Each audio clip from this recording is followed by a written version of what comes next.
All upper body today, density set of overhead press to start, Pendlay rows, lying triceps extensions, and some ab work. Shout out to Barbell Apparel. You've been seeing me wear these joggers in all my videos. I usually don't wear pants. I don't wear pants. I don't wear jeans. I don't wear sweatpants, even in the winter in North Dakota, like very rarely. But these are just so comfortable. I like training in them. These are the only pants that I'll actually wear consistently unless it's like negative 10 degrees. I'll have to put on some like baggy or thicker sweatpants. So these are some pretty good joggers. Check them out in the link below.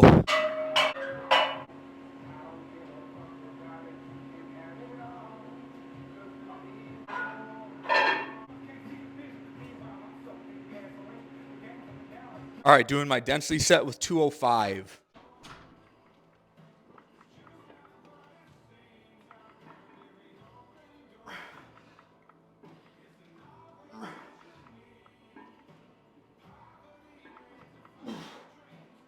How would you suggest introducing plyos and sprints to help reach my first dunk at 31 years old?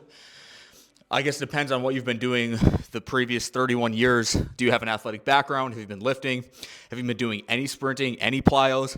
But I guess just like a general rule of thumb, start doing plyos two times a week, start sprinting 2 times a week, and then obviously make sure you're playing basketball and getting dunk attempts in. As far as like the prescription of plyos, I like to do the time prescription as opposed to like sets and reps. So pick certain plyos that are conducive to dunking, which would be plyos that involve a horizontal translation of your center of mass into a vertical translation of your horizontal mass. So something like a broad jump into a tuck jump, where you're trying to maintain speed from that broad jump into the tuck jump. Other good plyos would be like single leg bounding, consecutive broad jumps, linear bounding. Those are all really good options to do for plyos. And then sprinting, I would just, if you're going to sprint twice a week, do 1 day of acceleration work and 1 day of max velocity work. Easy way to split it up. So like 1 day of 10 to 20 yard sprints. A easy prescription to start with would be like 6 to 8 reps. And then the other day, max velocity sprint. So 10-yard flies, where you have a 15 to 20 to, depending on your fitness level, 15 to 20 to 30 yard lead in, where you're building up to max velocity, and then you sprint at max velocity for 10 yards. So that'd be like a good starting point for a lot of people.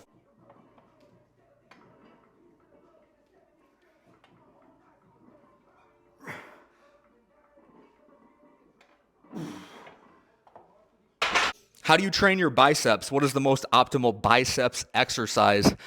Most of my biceps training comes from Pendlay rows and chin-ups. I rarely, if ever, do any like isolated biceps work. But if I'm going to choose my favorite isolated biceps exercise, probably would be like probably be an easy bar preacher curl. Yep. Or even just a barbell power curl. People could probably call them cheat curls. Demo real quick. Take the barbell, you kind of do like a cheat, kind of power clean-ish type movement with your lower body, and then you use some momentum to curl the bar up, and then you control it on the way down. So imagine I have more weight on the bar. It should look like this.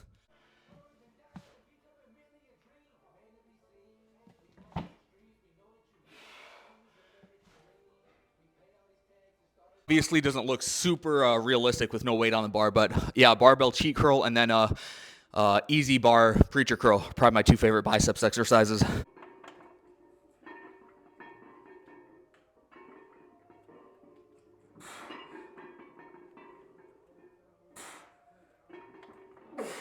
What are your thoughts on a football bar for bench pressing maximum weights instead of a straight bar? I actually don't really like the football bar or the Swiss bars. I just think it like rotates on you really weird. But I think it's a good exercise. If they made a football bar that didn't spin on you so poorly, or like made it so hard to stabilize with your wrist, I'd probably go get one. Would you ever do a program review and a critique style video? I don't think I would ever do something like that. One, out of respect for whoever's program I'm running. I wouldn't want to give out that information for free because that's their product that they probably rely on for generating some income. But I could maybe give a very general kind of surface level review of some things. I have run some other people's programs. I've done quite a few of the barbell medicine programs. I have Jake Turo's hypertrophy clusters. I have Tim Riley's knee pain program when I was dealing with jumper's knee. I have Dan Bach's jump science programs. I have plenty of programs that I've ran over the years. Maybe I could do a very surface level of one where I'm not just giving all that information away for free, because I feel like that would be kind of disrespectful to those guys.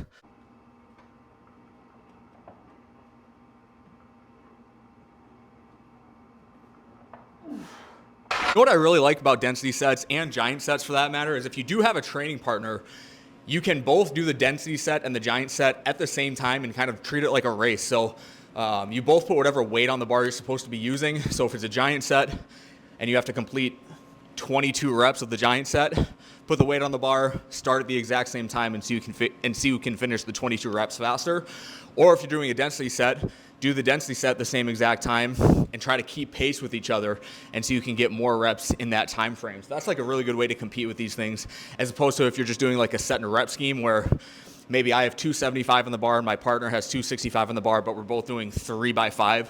There's no really way to compete, I guess, unless you have like an OVR or some sort of velocity-based training device. You can see who's moving their respective weight faster, but a lot of people don't have access to that.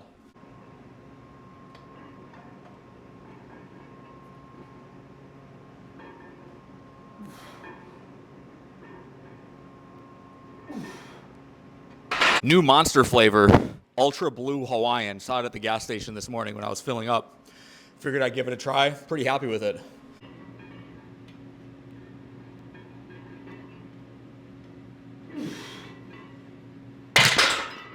Nice, 22 reps in 14 minutes. I'll go up a little bit next week.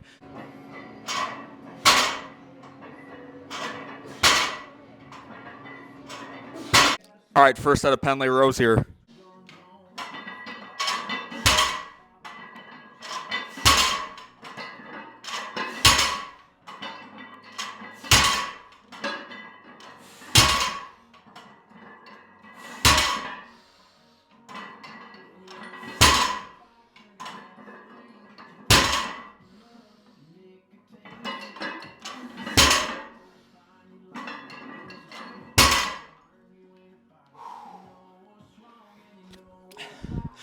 Ten reps at 317. Not bad. See if I can repeat that. Do you have anyone you do or did look up to for lifting, Klokov or other lifters? Not a ton. When I was probably 10 years ago, I used to watch all those California Strength Olympic weightlifting videos. That was always fun, like watching John North. Like right now, I really like watching Dylan Cooper. He's a really fun, like Olympic weightlifter. I mean, I don't think he competes anymore, but he's fun to watch. I always will admire like the top bodybuilders. Everyone admires like Ronnie Coleman, guys like that. But not really. I kind of just like to do my own thing. But there's a lot of YouTube guys that I really like watching. I'm a big fan of Atlas Power Shrug, the stuff he puts out. Big fan of Bromley. I think Bromley puts out a lot of good stuff. Blaine McConnell, I've given a shout out before. He's awesome. All the guys that I communicate with and that I interact with, that you probably see me like interacting with online, Tim Riley, Jake Tura, Austin Yoakum, all of those guys, dude. Brandon Accardi, Angus Bradley, Blaine. There's a lot of really good people that put out good content. Dave, Strength and Kindness. There's a lot of good people, man. I'm not even going to be able to name everybody off the top of my head, but yeah, there's people I look up to, I guess.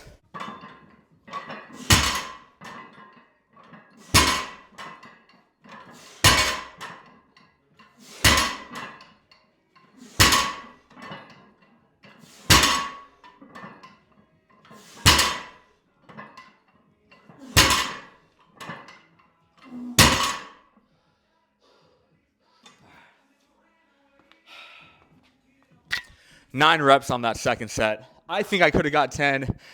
That, I don't know. I really would have had to hip thrust that 10th rep up. That's the thing about Pendlay rows is there's kind of a fine line between how much cheating you allow yourself to do.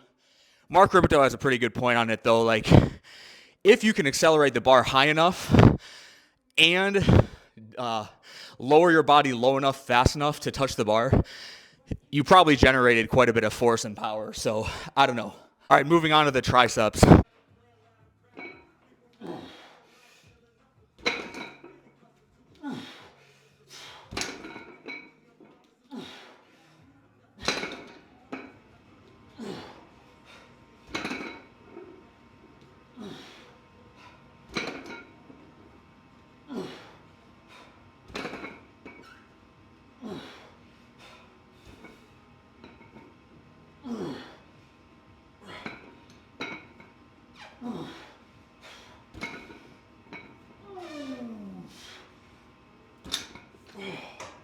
Like 5 people asking me on my thoughts on K Bogues. Someone's gonna have to tell me who K Bogues is, or I'm just gonna have to look him up myself. I don't know who K Bogues is. It's not Rick. It's not Bugenhagen, because you'd probably just call him like Sticky Rick or something like that. He's another guy I look up to. I think Bugenhagen is awesome.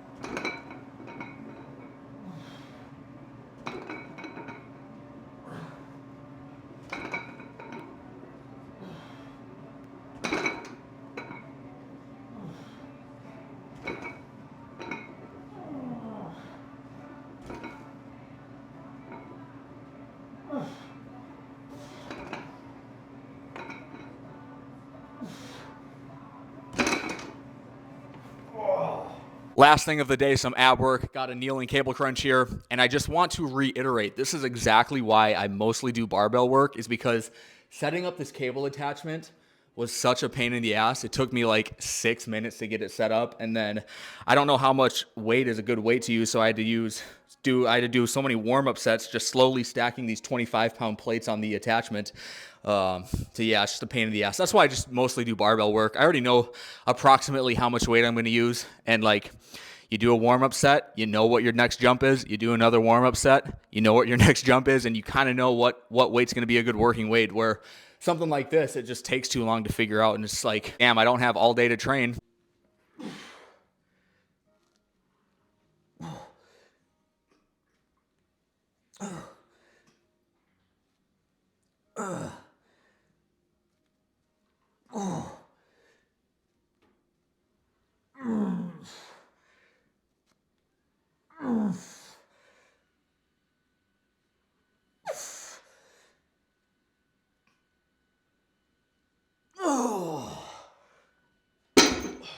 But heavy abs is a lot more fun and way more conducive to building muscle than 40 rep bodyweight abs, that's for sure. All right, I got one more set. I'm not going to show it to you guys. No need for you to watch another set of cable crunches. So that's all I got, guys. Thanks for watching.